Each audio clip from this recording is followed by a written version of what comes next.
Assalamu alaikum. Walaikum assalam. My name is Tanzeem Ahmed. I am from Bareilly, India. I am an electronics engineer. Sir, I am jobless.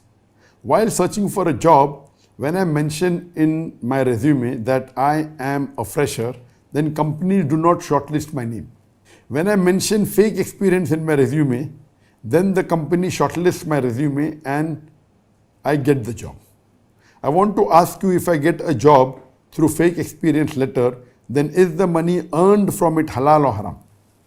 The question posed by the brother is that he's an electronic engineer and he's a fresher. If he writes in his resume, his biodata that he's a fresher, he may not get the job. But if he writes a fake thing, his experience, he may get a job. So after he gets the job by writing a false statement or a fake certificate that is experienced, and if he earns money from that job, is it haram or is it halal? Right? Now you have to differentiate between both these. Both these are two different things. I would like to pose a question to you. Suppose there is a person who can't find water. What does he do? He robs water. And with that water he does wudu. Because he wanted to pray, he cannot find water. So he robs water and he does wudu with that water and he prays. Will the prayer be accepted or not? Yes or no? Robbing is haram.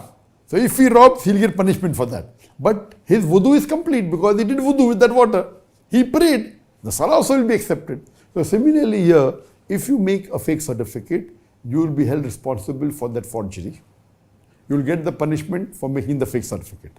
But after you get the job, as long as you don't do anything haram in that job, as long as you're a qualified engineer and the people are happy with you, they're paying your salary for the work you do. So once you get that job and you work dedicatedly and intelligently and the company is happy, company pays you salary, gives you an increment, the salary is halal. But that initial act is haram. For that, you will be punished. But after that, what you did? You didn't do anything haram. So that first act that you did, you made a fake certificate, is haram. But after that, what you earned is halal.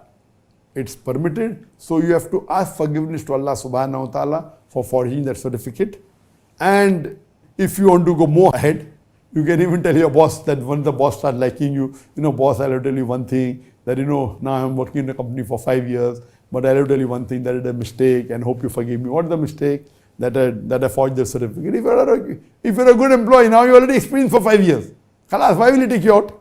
He may start liking you also, but there's a risk he may remove you also. So if you have done this thing, you'll be punished, you'll be held responsible for one act of forgery, but the other thing is halal. If you ask Allah for forgiveness, Allah will forgive you. If you can go and tell your boss, if he really loves you and likes your work, inshallah, he will not mind it, and maybe he will think, okay, now you're an honest man, you have come and told me, maybe he'll give you a promotion also, inshallah.